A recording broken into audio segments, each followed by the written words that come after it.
ማረግ፣ የምግብ ሁኔታ ማስተካከል፣ የምንጠቀመውን ዘይት መምረጥ። ከዛም ደግሞ ጤናማ ዘይት ነው ብሎ ደግሞ መሞጀር አይቻልም። ቅድም እንዳልኳችሁ ነው የሾርባ ምግባችን ውስጥ መግባት ያለበት የአንድ በዛ ቢባል የሁለት ሾርባ ማንኪያ ዘይት ነው መግባት ያለበት። እህቶችስ ምንድን ነው የምትጨምሩት? በጣም ብዙ እኮ ነው የምትጨምሩት እኮ። ተንጣሎ ነው የሚመጣው። በቃ ጠለለለለለ ሲል ነው በቃ ምንድነው ዘይት በበርበሬ ሲንሳፈፍ ነው በቃ ሙያው ጫፍ ጫፍ ጫፍ ጫፍ ያለ ወጥ እያላችሁ ማለት ነው የምታቀርቡትም የምትበሉትም። ስለዚህ እሱ በጣም በጣም አደገኛ ስለሆነ ያንን ማሻሻል በጣም ወሳኝ ነው። ይሄንን አድርጊ። ኢትስ ጎና ቢ ፕሮሰስ። ቅድም እንዳልኩሽ ነው ሜዲትራኒያን ዳይት፣ ዳሽ ዳይት የሚሏቸው እነዚህ ደግሞ ፕላንት ቤዝድ የሆኑ ሆል ፉድ ያላቸው ሌጊዩምስ ያሏቸው ለምሳሌ እንደነ አደንጓሬ ምናምን ያሏቸው እንደነ ሽምብራ ነገር ያሏቸው እንደነ ተልባ ያሏቸው እና በአብዛኛው ደግሞ ቅጠላ ቅጠል የበዛባቸው አይነት ምግቦች በሪሰርች ላይ ሊቀንሱ እንደሚችሉ ያሳያል። ግን ከሰው ሰው ደግሞ ይለያያል። የሚቀንስበት መጠን በቃ ድራማቲክ ቼንጅ በአንድ ላይ ላታይ ትችያለሽ። ግን አመጋገብሽ ሄልዚ ሲሆን፣ ፊዚካል ኤክሰርሳይዝ ስታደርጊ፣ የሰውነት ክብደት ስትቀንሺ፣ ሬስት ስታደርጊ፣ አንቲ ኢንፍላማተሪ የሆኑ ነገሮችን ስታደርጊ፣ በዚህ ሁሉ ኮምቢኔሽን ይሄ ከፍ ያለውን ባድ ኮሌስትሮል የማውረድ እድልሽ በጣም በጣም በጣም በጣም ከፍ ይላል ማለት ነው። አንዳንድ ጊዜ ኮሌስትሮል ከአቅም በላይ ሆኖ ከፍ ያለባችሁ ሰዎች ከቁጥጥር ውጭ አሁን የዚች እህታችን ፍሪካውት የሚያስደርግ አይደለም። ሃይ ዴንሲቲ ላይፖፕሮቲኗም ትራይግሊሰራይድዋም እና ሌላውም የኮሌስትሮል መጠኗም ከቁጥጥር ውጭ የሆነ ስላልሆነ ነው እንጂ ምግብ አስተካክላችሁ ጾሙን ጾማችሁ እንቅስቃሴ አድርጋችሁ የምትመገቡትን ምግብ በደንብ አስተካክላችሁ ጤናማ ነገር አድርጋችሁ ይሄ ሁሉ ሆኖ ኮሌስትሮሉ ከቁጥጥር ውጭ ከሆነ ስፔሻሊ ኢፍ ዩ አር ዳያቤቲክ ኢፍ ዩ አር ሃይፐርቴንሲቭ ሌላም ሪስክ ፋክተር ለነስትሮክ ለነርት አታክ ያለባችሁ ሰዎች ስፔሻሊ ዳያቤቲክ ፔሸንትስ እንግዲህ በአሜሪካ ባለው ጋይድላይን መሰረት ስፔሻሊ ኢፍ ዩ አር አባቭ ዘ ኤጅ ኦፍ 45 ፕላስ ዩ አር ዳያቤቲክ አውቶማቲካሊ ዩ ኒድ ቱ ቢ ኦን አንታይ ለኮሌስትሮል ሜዲኬሽን ላይ እናስቀምጣችኋለን። ለእሱ ደግሞ ምክንያት አለው። ለፕራይመሪ ፕሪቨንሽን ኦፍ ስትሮክም ሊሆን ይችላል፣ ወይም ለፕራይመሪ ፕሪቨንሽን ኦፍ ሃርት አታክ። ኦልሬዲ ስትሮክ የገጠመው ሰውማ የግድ መሆን አለበት በቃ ሆነ ኮሌስትሮል ሜዲኬሽን ማስት ነው። ምክንያቱም ለሰከንዳሪ ፕሪቨንሽን ኦፍ ስትሮክ ማለት ነው። በዳየት ብቻ መቆጣጠር ከተቻለ እሰየው። ብዙ ጊዜ ግን እንደዛ የመሆን እድሉ ወይም ደግሞ አመርቂ ለውጥ በአጭር ጊዜ የማግኘት እድላችን አነሳ ስለሚሆን አንዳንዴ ዩ ማይት ቢ ፎርስድ ቱ ቢ ኦን ኮሌስትሮል ሜዲኬሽን። ይሄ ሁሉ ግን በሐኪሞቻችሁ ጋይዳንስ ባላችሁ ምርመራ ባላችሁ ተጓዳኝ የጤና ችግር ታይቶ የሚነገር ነገር ነው ማለት ነው። ለአንዳንድ ሰው አረ ኮሌስትሮል ሜዲሲን ኦፍ ኮርስ ሳይድ ኢፌክት አለው። ማንኛውም መድኃኒት ሳይድ ኢፌክት አለው የጎንዮሽ። ችግሩ ባይመጣና ባትገደድ እሰየው ጥሩ። ግን ተገደህ ግን መውሰድ ካለብህ ያው በቃ ሞኒተር እየተደረገ መውሰድ ነው። ሲስተካከል ሊቆሙ የሚችሉ ሜዲኬሽኖችም ናቸው እነዚህ መድኃኒቶች እና ይህንን ግንዛቤ ውስጥ አድርጌ አይ ሆፕ ዩ ዊል ሲ ቼንጅ። እነዚህን ነገሮች ሞክሪ። እርጎ በላለው ብለሻል። እንግዲህ እርጎ ይሄ ምንድን ነው ግሪክ ዮገርት የሚባለው ወይንም ደግሞ ይሄ ምንም ፕሮሰስድ ያልሆነ አዲቲቭ ያልተጨመረበት ማጣፈጫ ተብሎ የተለያየ አይነት ቫኒላ ምናምን የተባለ ያልገባበት ስኳር ያልተጨመረበት ናቹራል የሆነው ዮገርት ስፔሻሊ ደግሞ ከሆል ሚልኩ ይልቅ ፋቱ ሪዲዩስድ የሆነለትን እንግዲህ ሪኮመንድ ይደረጋል። ዩ ካን ቴክ ዴሪ ፕሮዳክቶች ዴይሊ ኮንሱም እንድታደርጉ ወተት ጠጣ ምናምን የሚል ነገር የለም። ግን ኢፍ ዩ ሃቭ ቱ ኮንሱም ዴሪ ፕሮዳክት የምንወስድ ከሆነ ወይም የወተት ተዋጽኦች የምንጠቀም ከሆነ ቢያንስ ፋቱ ሪዲዩስድ የሆነለት ላይክ 2% ወይም 1% ሎ ፋት ኮንተንት ያለውን ዮገርት መጠቀም ይቻላል። ዮገርት ደግሞ ፕሮባዮቲክ ነው እንደምታውቁት። አንደኛ የአንጀት ማይክሮባዮታን ወይንም ደግሞ ገት ባክቴሪያንም ቁጥር ለማስተካከል ጤናማ እንዲሆኑ ዳይቨርሲቲያቸውንም ለመጨመር የዛ ሁሉ ቤኔፊት አለው ዮገርት እንደምታውቁት ማለት ነው። እና ያንን መጠቀም ይቻላል። ግን ዮገርት እያላችሁ ፕሮሰስድ የሆኑ ስትሮበሪ ፍሌቨር፣ ቫኒላ ፍሌቨር፣ ማንጎ ፍሌቨር ምናምን የተባለ ድሮ አሜሪካ መጀመሪያ ላይ ስመጣ እንደዚህ አይነትን ግንዛቤ ሳይጨምር የሚጠቅም ይመስለን ነበር እና ፕሮሰስድ የሆነ ፍሌቨርድ የሆነ ዮገርት እየገዛን እንደ ስናክ እንጠቀም ነበር። እንግዲህ ወጣት ሆነን ጤና በነበረን ሰዓት ሜቢ ሳይጎዳን አልፎ ሊሆን ይችላል፣ ወይም ዴይሊ ኮንሱም ባለማድረጋችን። ለልጆች ብዙ ወላጆች ትሰጣላችሁ። ያንን ማድረግ የለባችሁም። ለልጆቻችሁም ቢሆን አትስጧቸው። እንደዚህ አይነት ፕሮሰስ የሆነ ጣፋጭ የተጨመረበት ቀለም የተጨመረበት ነገር አትስጡ። ሄልዚ ስላልሆነ ማለት ነው። ፕሮሰስድ ፉድ ኢዝ ፕሮሰስድ ፉድ። ቅድም አውርቻለሁ ስለ ፕሮሰስድ ፉድ። በፋብሪካ ተፈጥሮውን የቀየረ ማለት ነው ባጭሩ። በቃ ማንነቱን ተፈጥሮውን የቀየረ ከኔቸሩ ጋር ፍጹም የማይገናኝ ቅርጹን፣ መልኩን፣ ጣዕሙን፣ ይዘቱን የቀየር ነው በፋብሪካ ማለት ነው ፕሮሰስድ። እና እነዚህ ፕሮሰስድ የሆኑ ፍሌቨርድ የሆኑ ስኳር የተጨመረባቸው ዮገርቶችን ትጠቀሙ ማለት ነው። ከተወሰደም እንዳልኩት ግሪክ ዮገርት ገርት የሚባለው ምንም ያልተጨመረበት ፕሌን ዮገርቱን ከሆነም ደግሞ ፋት ሪዲውስድ የሆነውን ዩን ቴክ። ሁሉንም ነገር ግን ኢን ሞዴሬሽን መሆን አለበት። ታስቱ ቢ ኢን ሞዴሬሽን። ዝም ብሎ ማግበስበስ አይቻልም። ጤናማ ነው ተብሎ ስጋም ፈቅዷል ብሎ ስጋ ኤቭሪዴ ግራስ ፌድ መሆን አለበት። አሁን ዮገርቱን ራሱ ስታወሩ ከማንኛው ላም መጣ? ላሟ በራሱ ሳር የጋጠች መሆን አለበት። ናቹራሊ ኬጅድ ያልሆነች ግጦሽ መሬት ላይ የተለቀቀች ኦርጋኒክ የሚባለው ያ ነው። ቅድም ሳወራ ነበር። ከብቱን የምናደልበው በበረት ዘግተንባቸው አየር ሳያገኙ ወጥተው ሳይተነፍሱ ወጥተው ሳር ሳይግጡ ዝም ብለው እኛ አርቲፊሻሊ በቃ እንትን ብለን እና አሁን የወተት የሚሰጡም ላሞች ሆርሞን ይወጓቸዋል፣ አንቲባዮቲክ ይወጓቸዋል። ቶሎ እንዲደልቡ ብዙ ወተት አውትፑት እንዲሰጣቸው የሚመግቧቸው ነገሮች ይኖራሉ። እንደዛ ሳይሆን በተፈጥሮ ሳር ግጠው የሚታለቡ ላሞች የመጣ ወተት ሆኖ ከዛም ወተት ላይ ደግሞ ፋቱ ሪዲዩስድ ሆኖለት ያም ደግሞ ምንም አይነት ፕሮሰስ የሆነ ሌላ ባዕድ ነገር ሳይጨመርበት ማጣፈጫ፣ ፍሌቨር፣ ቀለም ሳይጨመርበት እንን ኮንሱም ማድረግ ይቻላል ማለት ነው። ልክ ከብቱንም ስጋ ብሉ ሲባል እንግዲህ ከብቱንም ስጋ ብሉ ሲባል ተመሳሳይ ፕሪንሲፕል ነው መውጣት አለበት። ሳር የጋጠ የሆነ እንደሆነ ስጋው ራሱ ጤናማ ኦርጋኒክ የምንለው ድሮ የምንበላው የመንዝ በግ፣ የመገሌ በግ፣ ሐረር ሰንጋ ምናምን የሚባለው በቃ ገበሬው በናቹራል መንገድ ያሳደጋቸው አንቲባዮቲክ ሳይወጉ ምን ሳይወጉ። ዮገርቱም የቫሊድም እቤታችሁ ዮገርታችሁን አዘጋጁ እያለቻችሁ ነው። እናቶቻችን እኮ ዮገርት ቤታቸው ነው የሚያዘጋጁት አይደል? እርጎ ላሙ ይታለባል፣ ላሟ ትታለባለች፣ ወተቱ ቤት ይገባል። ከዛ በኋላ ያረጉታል። ማርጋት ብቻ አይደለም። እናቴ ስታዘጋጅ አስታውሳለሁ።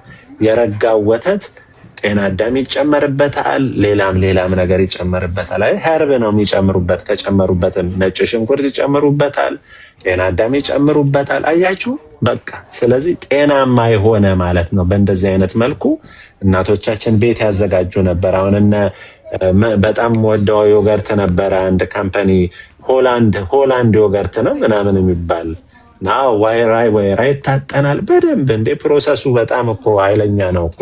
ሃይ ሌቭል ኦፍ አንደርስታንዲንግ ነው ያላቸው ባይዘው አንሴስተሮቻችን። እና በዛ መልኩ ነበረ ዮገርት በየቤታችን ተዘጋጅቶ ነበር የምንበላው። አሁን ነው እነ ማማ ሲመጡ እነ ሆላንድ ዴይሪ ምናምን ሲመጡ የታሸገ እየገዛን እማማ ዝናሽ የሚወዱት ሆላንድ ዴይሪ ነው ባይዘቤ እንደዚህ እንደ ዳቦ የሚቆረሰው። እሳቸው የድሮ የሀገራቸውን ይዘው ነው እንደ ዳቦ የሚቆረስ ዮገርት። እና እንደዛ ነው። እና የቫሊድ ምክርም ተመሳሳይ ማለት ነው። እና በቤታችን ማዘጋጀት ይቻላል ማለት ነው። ጤናማውን ወተት አግኝተን ግን መሆኑን እርግጠኛ መሆን አለበት። ራሱ ወተቱ የመጣበት መንገድ ትክክል ካልሆነ ዮገርቱም ላይ ተጽዕኖ ስለሚኖረው ማለት ነው። እና ፕሮሰስድ ነገር አትጠቀሙ። ከዛ ውጭ ግን ዮገርት ይጠቅማል። ኦፍኮርስ ፎር ጀነሬሽን እኮ ዮገርትን እኮ ማህበረሰባችን እየበላ ነው የኖረው። ሂውማን ካይንድ ያን እየበላ እየተጠቀመ ነው የኖረው። ዛሬ መጠናውን ወተትን ዲሞናይዝ ማድረግ አንችልም። ስጋን ዲሞናይዝ ማድረግ አንችልም። ዲሞናይዝ የምናደርገው ጀስት ቢኮዝ ኦፍ ሲቪላይዜሽን ብዙ ለውጥ እያስከሰትን ስለሆነ ጤናችንን እየጎዳ ያለው በገዛ ፈቃዱ የሰው ልጅ ፕሮሰስ አድርጎ ባመጣው ለውጥ ምክንያት የመጣው ጠንቅ ነው። እያችሁ ጂኤምኦ እያለ ጄኔቲኩን ሞዲፋይ በማድረግ ሆርሞን እየወጋ ከብቶቹን ቶሎ ለማደለም ማፋጠኑ በዚህ አይነት መልክ በሆነ በታሸገ ቤት ውስጥ አስቀምጦ ወጥተው እንደልባቸው ሳር ግጠው እንዳይመለሱ እያደረገ እያደረገ እያስጨነቀ ስትረስ እያደረገ በማድረጉ የምናገኘው ወተት የምናገኘው ስጋ ጤናማ ያልሆነ መጥቶም ተበልቶም የሚጎዳን ሆነ ማለት ነው። ተፈጥሮን አላከበርንም። ስለዚህ ካላከበር ኮንስኮንስ አለ እና ከረጅሙ ባጭሩ ይሄ ነው። ግልጽ ነው እህቴ። ሰላም አይደለችም ሄዳለች መሰለኝ። ወፈከታቸውን እየሰማች ነው። ሰላም መቀጠል ትችላለሽ። እንደምናሽ ዶክተር ሰላም ነው? ደህና ነኝ እግዚአብሔር ይመስገን። እኔ በአብዛኛው ጥያቄ መልስ ተመልሶልኛል። የኔም ኮሌስትሮል ኢሹ ነው። ነገር ግን ኮሌስትሮል 7.5 ነው ካለኝ በኋላ ዶክተር እኔ አውሮፓ ነው የምኖረው እና ዩሮፕ በእንደዚህ በነጥብ ነው እና ኮሌስትሮል ሁሉ ጊዜም ቦርደር ላይ ያለሽ ላይ ነበር እና እኔ ደግሞ በጣም አከራከረው ነበር። እንደዛ ልሆን አልችልም። እኔ ኮሌስትሮል ሊኖርብኝ አይችልም። ከዶክተሩ ጋር ከራከረው ነበር፣ ከኒውሮሎጂስት ነው እና እኔ እንትን ለምንድን ነው አይኖርብኝም ብለሽ የተሟገትሽው? ምክንያቱም እኔ በጾመኛ ነኝ። አብዛኛውን ጊዜ ጾማለሁ። በጣም ጠንቃቃ ነኝ። በጣም ምግብ ላይ ጠንቃቃ ነኝ። ዶክተር በጣም ጠንቃቃ ነኝ ምግብ ላይ። ብዙውን ጊዜ ደግሞ 200 ምናምን ቀን ጾም ላይ ነው አይደለኛ እና ጾመኛ ነኝ። ብዙውን ጊዜ ምናምን ተከራክሬው ነበር።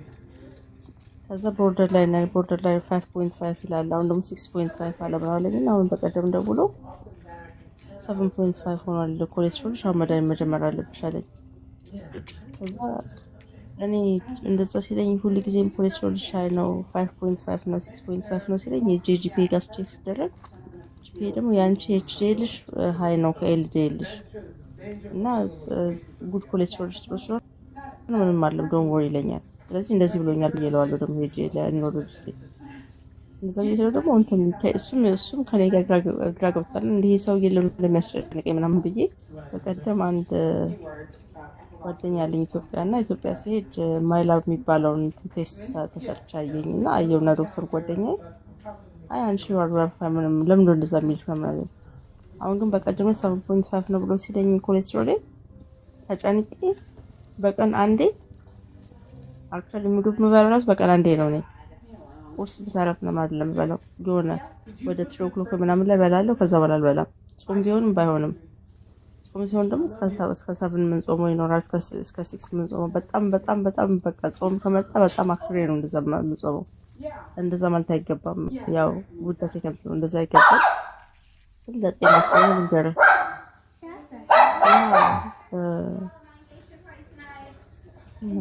ጾም ብቻ አይደለም። ለዚህ አሁን ኮሌስትሮል ሊያጋልጥሽ የሚችለው መጾም አለመጾም ብቻ አይደለም። አየሽ አንድ ኮምፖነንት ብቻ ቢሆን አሁን ልክ እሱ 7.5 ነው ካለኝ በኋላ ምግብ መብላት ኮምፕሊት ያቆሜ ኦትስ ነበር የምበላው። በቀን አንዴ ኦትስ ነው የምበላው እና ወክ አደርጋለሁ። በጣም ኤክሰርሳይዝ አደርጋለሁ እና ወክ ሳደርግ ይጨልምብኝ ጀምር። በሶስተኛው ቀን መጭልም ይልብኝ ጀምር። ወክ እያደረኩ ያለው ግን ኤሪያውስ ወክ እያደረኩ ያለው ጭልም ያለ ነገር ይታየኛል ምናምን እና ድካም፣ በጣም ኃይለኛ ረሃብ ሲይዘኝ ተመልሼ መጥቼ ወደ ቤት ኦትሱ በላይ ሰላጣ በአቮካዶ ሰርቼ በላው። ሰላጣውን በአቮካዶ እስቲ ርቦኛል። አሁንም አልጠገብኩም እና ባለቤቴ ወደ ቤት ሲመጣ በጣም መንዳት ጀመርኩ። እንዴ አንቺ ልጅ ዛሬም ኦትስ ነው የምትበይው አለኝ። አይ ሰላጣ በእንጀራ በላኝ ቅድም ግን አልጠገብኩም ብዬ ስለው እኔ እኮ ስራ ቦታ ቼክ ሳደርግ ስላንቺ ኮሌስትሮል ኢሹ እሱ ዝም ብሎ ተጨንቆ እኔም ኮሌስትሮል ሻይ ነው ተባልኩ ምናምን ብዬ ተጨንቆ አልተሻለ ያለ መጥገብ ማለት ነው። አሁንም መብላት መፈለግ ነው እና ክራይሲስ አፍተር ክራይሲስ። ይሄ ደግሞ ኤቭሪዴይ የሚደጋገም ከሆነ አንደኛ ኒውትሪሽናል ዴፊሽንሲ በማምጣት ራስሽን እየጎዳሽ፣ ሁለተኛ ለኢንሱሊን ሬዚስታንስ ራስሽን እያጋለጥሽ በእንደዚህ አይነት ሜስ ውስጥ ነው የሚፈጥርሽ። አንድ ሲምፕል የሆነች ከኮሌስትሮሎችሽ መካከል አንዷ ኮምፖነንት ከፍ አለች የምትለዋን ዜና ፍራቻ ማለት ነው እና ኮሌስትሮልሽ ከፍ አለ። ኦፍ ኮርስ ኮሌስትሮል ከፍ ሲል ብዙ የጤና እክል ያመጣል። ከዛ ግን ላይክ በአንድ ጀንበር ግን የሆነ ዘግርሮ የሚጥል አይነት ነገር አይደለም። በቃ ለምሳሌ ቶታል ኮሌስትሮል 200 ምናምን ሆነ ቢባል አንድ ሰው ሞተ ታድራለህ ማለት አይደለም።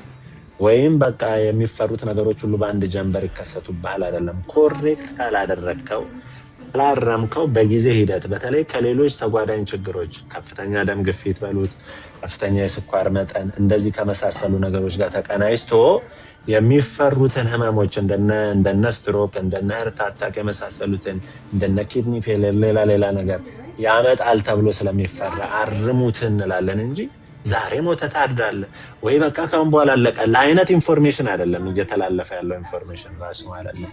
ስለዚህ እህቴ አሁን ቅድም የተባለውን አመጋገብሽ ጤናማ ይሁን፣ ኤክሰርሳይዝ አደርጋለሁ ብለሻል። ኤክሰርሳይዝ ማድረግሽ በጣም ጥሩ ነው፣ ቆንጆ ነው። ከኤክሰርሳይዝ በኋላ ግን ምን መመገብ እንዳለብሽ ማወቅ መቻል አለብሽ። አየሽ፣ የተመጣጠነ ነገር ነው።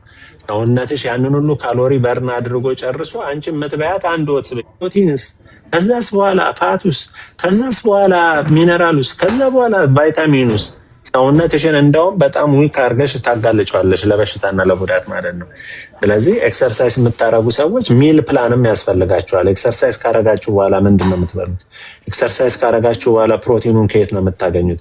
ኤክሰርሳይዝ ካረጋችሁ በኋላ ፋቱን ከየት ነው የምታገኙት? ኤክሰርሳይዝ ካረጋችሁ በኋላ ካርቦሃይድሬት ሶርሳችሁ ምን ይመስላል? የትኛውንም ጾማችሁ ከዋላችሁ በኋላ በምንድን ነው ፋስታችንን ብሬክ የምታረጉት? በሃይ ካርብ ፉድ ነው ወይስ በፕሮቲን ነው? ፋይበርስ አለ ወይ? ፋይበር